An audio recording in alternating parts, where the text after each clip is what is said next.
Now, I watched this first season of this show like almost like a year or two ago, and then I decided to start rewatching this series again because two more seasons have came out between the time that I watched this show and now, and I think since then the show is completed. There's four seasons and it's done. Its run is over. It came out in 2015, and I watched the first season a couple weeks ago, and I, had these notes prepared pretty much at that point. So I've been sitting on this for a little bit. But what the show I'm discussing is Mr. Robot, season one, the first season. I'm only talking about the first season here, but I mean also kind of an overall gist of the show as well. But if you're unfamiliar what Mr. Robot is, Mr. Robot follows, I guess, the exploits of a character named Elliot, who's played by Remy Malik. And he's sort of like this brilliant genius in like computer programming and hacking people. Like he can hack people like on like anything. He can pretty much hack anyone and anything. Find out anything about you from your activity online. So, and he's also works as a cybersecurity engineer at some cybersecurity firm, which I think is pretty hilariously ironic, and kind of like also kind of plays well with the themes and concepts of the show as well. So, and Elliot may or may not also be the most stable person in the world as well. So it's very interesting. It deals a lot with, technology and how it relates to society and how we kind of have this probably not great reliance on technology and kind of puts that forward in the forefront. But we'll be talking a little bit more about the themes and the concepts that the show gets into a little bit later as I keep talking. Like I said, Remy Malik is our main star. He plays Elliot. And other than that, not too many other big names that are consistently in the show. Christian Slater is also in it, and he's probably the biggest actor that's in it. But he's obviously not the main character. And there's other actors are in this as well, but I haven't really seen them in anything before. But all of the acting, and I'll say now, all the acting is actually spectacular in the show. But what's really interesting is the creator of the show. His name is Sam Esmail. I think that's how you pronounce it. But what's interesting about him is he studied film and computer science at NYU. So he's kind of a legit, computer. I mean, it's not a computer engineer, but like he's familiar with all the concepts that he's putting into this show, which I thought was really cool. I also learned, I don't know if this is true because it's from Wikipedia, but a little fun like snippet and short, little story about Sam Esmail, the creator of the show. But I guess he was put on academic probation at NYU for hacking emails when he worked in the computer lab at NYU, which I thought was pretty hilarious and kind of, I don't know, foreshadowing him creating this show, which like is about this main character who hacks people's, emails, social media accounts, banking information, a bunch of stuff like that. So, yeah, I thought that was really hilarious, and it was a really fun tidbit of like knowledge to have, especially going into rewatching the show again. Like I said, there's 4 seasons, and it's all currently streaming now on Amazon Prime Video, so it's all available on there. If you have an Amazon Prime account, definitely check this one out because it's I don't think you should really miss it. But I've seen the previous 2 seasons before, so I know what happens in the first 2, but I'm just I'm rewatching them. I rewatched the first season. I'm currently rewatching the second season now, but just to kind of catch back up, and I'll hopefully complete. And once I complete the show, I'll probably come back and revisit this show and talk about like how it ends and if it's really worth sticking with. But at least the first season is worth seeing. But it's always nice to kind of know that a show's finished, like it's done, it's completed before like getting into it. I don't know, it's kind of an interesting thing to have, like just to know that it comes to an end is kind of nice to know, so you can just completely binge it if you want. I don't know, it's just kind of nice. It's like some comfort for me for some reason. I don't know, I'm a weird guy. But all the seasons are pretty highly rated. I mean, I checked out on Rotten Tomatoes, and I'm pretty sure the show.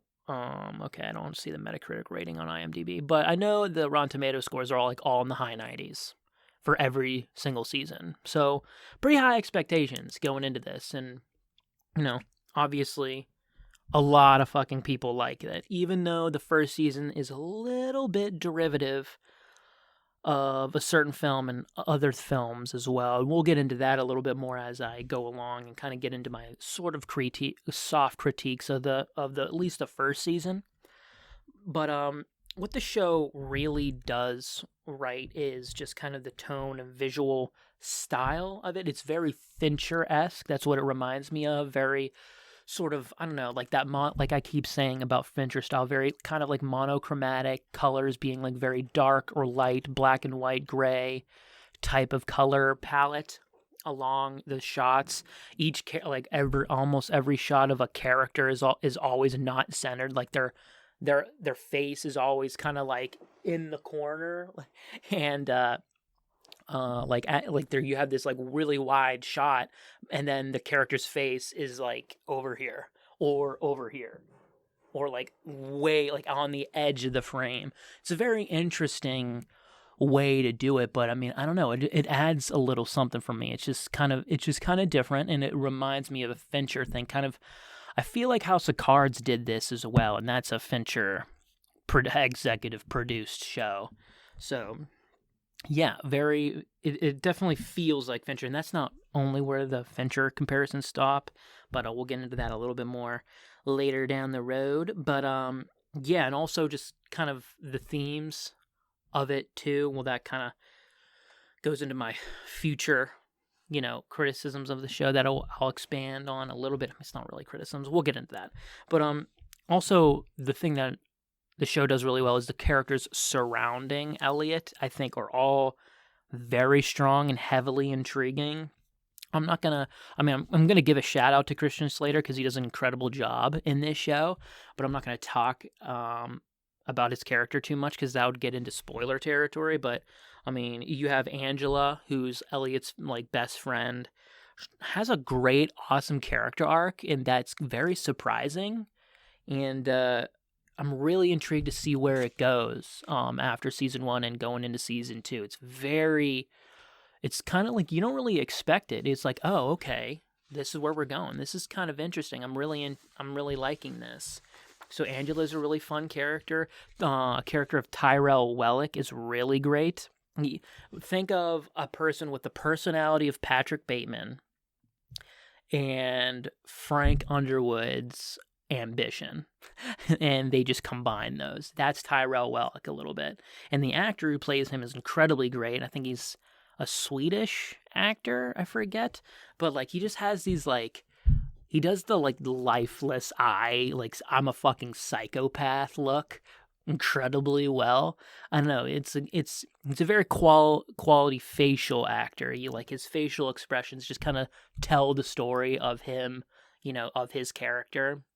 And I love like the music that kind of accompanies his character. I think they really do a really good job with him. I thought he's a very intriguing character, very weird, and very provides the main weirdness of the show, which is it's very American Psycho-esque.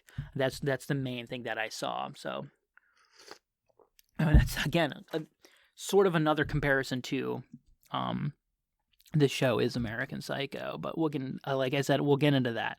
Stop saying that. We'll get there. But other characters are also pretty fantastic. Darlene is a really great with the other members of this F Society group, the E Corp or Evil Corp execs. You'll know what I mean when you watch the season. They're very intriguing. Also, other surrounding random characters. Everyone just kind of brings it. like all the actors. I mean, there's some recognizable faces here and there, but most of them are pretty like unknown, and I don't really recognize any of them. But everyone brings in, everyone is really great. To like the smallest little side character that is in like one scene of one episode. So yeah, funny enough, Joey Badass is in the second season, which I think is hilarious, and he's actually pretty good. So I really liked that. But yeah, like I said, the acting in general is really great. But the main thing that I think this show does on like one of the greatest of all time level is our main character in Elliot. So Rami Malek, this is probably his best performance that he'll ever give, like ever, probably. I know everyone loved him as God. Why am I know his performance in Bohemian Rhapsody, but like everyone loved that movie and he loved his performance, and I think he won an Oscar for that, I believe. But this is his definitive performance. Like Elliot is in the conversation of being probably one of the best television characters of all time. Like he's like somewhere in that conversation, I think. That might even be a future list for me on this podcast. So maybe stay tuned for that, or comment below if you want to see that, or just whatever. Yeah, comment below on YouTube. I'm a YouTube channel, so yeah, if you're watching on YouTube, comment below if you want to see a list of, my like top 10 best TV characters of all time or something like that. Something fun. I don't know. It's a fun thing to do. I like ranking things. But yeah, Rami Malek, just an amazing performance. Just it's just one of those performances that he embodies the character to his mannerisms, certain twitches that he does, his posture. Like, he has his hoodie, like his black hoodie, when he puts his hood up and he kind of like slouches down like he's like kind of like a shadow of himself, which is kind of awesome and kind of relates to the story itself. Just the line delivery, and just, it's very, I don't know, it's just brilliant and original, and it's something that you'll never see. Like it's a performance that you haven't seen before, and I think Rami Malek is a unique actor, and he's literally born to play this role. It seems like he's just so good. I'm pretty sure he won an Emmy for his performance, and he was nominated for a couple of Golden Globes, but I don't think he ever won a Golden Globe. So, I mean, if that means anything to you, at least I'm not the only one who thought his performance was fucking legendary in this show, and it just keeps on. It kept on being legendary in the second season since I'm getting into it. So yeah, but another main thing that this show does incredibly well is the attention to detail with the computer like hacking or the computer technology side of it. I mean, since the creator has a massive background in computer science, it really adds this other dynamic to this show. It kind of compares to The Expanse in that way, how the creators of that show were like physicists, or like worked in astrophysics a little bit, or they studied it at least in school. And that kind of enhances like the space scenes and the space flight and aerodynamics and physics of space, and how ships decelerate. They have to like reverse and decelerate as they're coming in, so like ships like are flying backwards. Like it's hyper realistic in The Expanse. In this one, in Mr. Robot, the computer hacking and computer technology parts and scenes, which are some of the best in the show, which is fucking hard to do. It's some guy just typing away at a keyboard, and like you don't know how much excitement that is.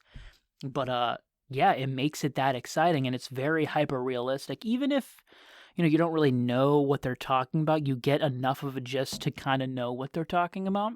And it seems like, I mean, I'm not a computer science person. I took C++1 in college, so I have like a basic knowledge of computer programming, but not anything advanced on any level. So I mean, I don't really know what they're talking about, but I feel like certain people who have computer science degrees or are computer engineers will probably watch this and be like, oh, I know exactly what he's kind of doing, or I know exactly what he's talking about. So I think that's kind of really cool, and it adds a certain type of realism and grittiness to the show. And like I said, the computer hacking moments are some of the best scenes in the show, which is, like I said, hard to make something that's so kind of dry and perhaps could be boring so exciting. That's just a testament to how good the filmmakers are and the creators are on this show. So yeah. Also, a third amazing thing that the show does is the constant narration and the fourth wall breaking of Elliot's character. So narration can be kind of a, I don't know, tricky area to do in like TV shows and movies, because narration needs to be something more than just kind of summarizing what's going on screen. It has to add something to it. It has to do certain things. There's certain do's and don'ts that narration really needs to do. Like, it needs to enhance the story in some way. It needs to provide different perspectives or certain insights on themes and ideas or events that are happening on screen. Provide some type of humor of some sort, maybe. Provide some backstory for certain characters in our story. And just overall getting the audience involved with the story. And if a narration just kind of summarizes what's going on screen, don't do that. Don't insult my intelligence. I'm watching the fucking movie. I can tell what's going on screen. You don't have to explain everything to me. That's when narration really starts to detract from the film, because narration can be a really bad thing if it's done poorly. But luckily here, it's done really well. Other examples of narration done really well, you have Forrest Gump. Dexter is a big one. American Psycho is probably the biggest one. And also, Fight Club is a big one. And that's not only that's not the only comparison that this show has, at least the first season has, with Fight Club. And that kind of leads to the main thing I want to talk about, is a sort of soft critique of the show, at least the first season, because I'm pretty sure the second season is nothing really like it. But the first season is almost like a soft remake of Fight Club a little bit, which could be a down for the show. There's other comparisons like American Psycho with Tyrell Wellick and the narration and sort of tone and certain things that happen in the show. You also have V for Vendetta and any other type of, fuck the man, fuck society type of entertainment. There's comparisons there with the themes and concepts of this show does, but it's mainly Fight Club. I read online that it's basically Fight Club for millennials. It's a little bit more complicated and more, I guess, detailed, and there's more to it than just that, but that's also kind of an accurate representation. It's Fight Club, but with technology and society's reliance on technology played into it. Fight Club came out in 1999. The first season aired in 2015, which is 16 years later. So technology has developed immensely in that period of time, and we've come a long way as a society in kind of almost being reliant on these technologies that have come in, like social media, Facebook, Instagram, Twitter, all that bullshit, adverts and stuff like that. But a main comparison is probably a big thing. Once you watch the season, sort of towards the end, something gets revealed that's exactly the same as Fight Club. It's literally the same fucking thing. I'm not going to talk about it because that would be a spoiler. That would be pretty spoiling a big part of the show.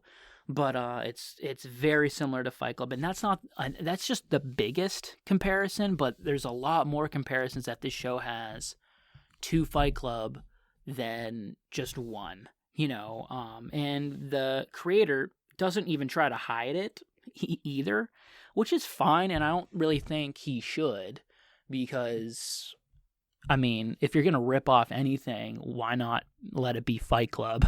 I mean, Fight Club is a masterpiece, and it's a little bit of a spoiler alert. This is not going to be the last time I talk about Fight Club on this podcast, so a little bit of a spoiler for future podcasts on this channel, but yeah, we'll see. But like I said, it's not really a bad thing. I mean, I think it's always good to take influence from really great things, and Fight Club is definitely one of those great things. But beyond its obvious comparison, there's more. I mean, you have the themes and the ideas of the show being pretty much identical, as kind of the concept of us as a society kind of becoming these space monkeys, a monkey ready to be shot into space, a space monkey ready to be ready to sacrifice himself for the greater good. These mindless drones kind of giving into modern society, to social media like Facebook and Instagram, giving into what's the next big thing, buying the next iPhone no matter what. It's just it's the next thing to buy and to consume, next gen consoles, which we'll be talking about a little bit on this podcast. Just the next thing, and just kind of living for the next thing, and kind of almost becoming, just fake people, especially with social media, have heavily highlighted this concept as society, grows and develops with technology and with its reliance on it.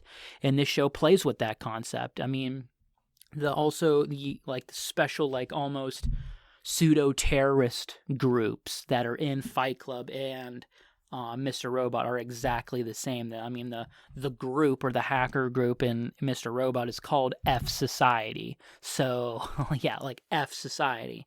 So, interesting. There's a decent amount of comparisons. I mean, plus, they even use that song "Where's My Mind" by the Pixies at a certain pivotal moment in the show. And if you're unfamiliar with what that song is, that is the song that Fight Club uses at the very last shot, the very last scene, the last shot. That's the song that's playing, and they actually use a sort of cover of that song in the show at the biggest moment of the season, which I thought was I audibly laughed out loud, because it's oh, you're really not trying to hide this comparison at all. You're wearing your influences on your sleeve, which is totally fine. Also, the dark humor and the certain actions that characters take, plus the narration of the main character for the narrator in Fight Club and Elliot in this show, it's very similar. It's actually almost exactly the same, at just kind of talking to the audience as they're a character involved in their mind. I thought that was really cool. I think it enhances the show a lot more than I think the narration of Fight Club does. But it's great no matter what. So, like I said, other than the first season pretty much being a soft remake of Fight Club, a modern millennial remake of Fight Club, the show's kind of spectacular, and it's amazing. It's probably one of the best performances out of an actor in a television show ever.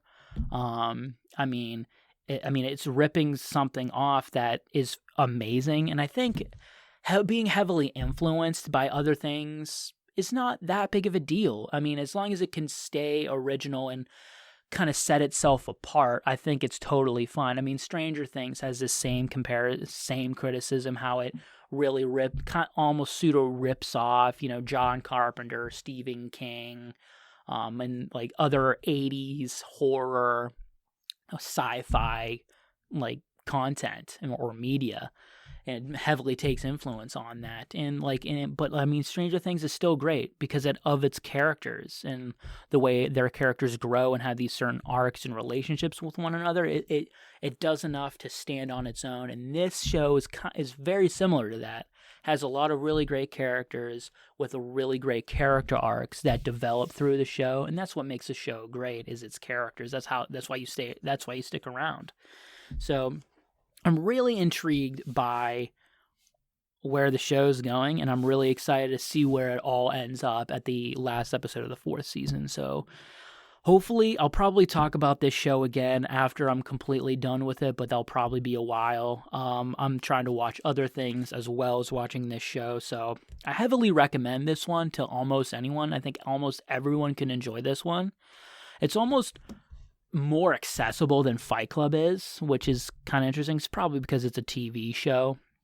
But yeah, you spend a lot more time with the characters, which is a good thing. And yeah, the show's great. It's all the seasons are available on Amazon Prime. So if you have an Amazon Prime account, I don't know what you're doing. Like, watch it. It's great. If you haven't already, I mean, it came out in 2015, and I think it ended in 2019. So hello there. I hope you enjoyed that video. If you're unfamiliar with this channel, this is Nerd Out Sanctuary. I'm your host, Michael. What do I talk about, you say? Well, I talk about anything nerdy. So that's movies, video games, TV shows, comic books every once in a while. Books, maybe not. I don't know. Anything that I feel like talking about. I'm a huge nerd. I hope you're a huge nerd, and I hope we can enjoy our nerdiness together here. This is a full audio podcast available on iTunes, Spotify, Google Podcasts, the major podcast platforms. So consider going over to those and checking out the full version of the episode. And other past episodes, please leave me a review and subscribe on those platforms. If you don't want to do that, clipped, shorter versions of those full episodes will be posted here on YouTube. So consider subscribing and liking the videos for more to support me and future content that I will be producing in the future on nerdy stuff. So yeah, thank you, and see you on the next one.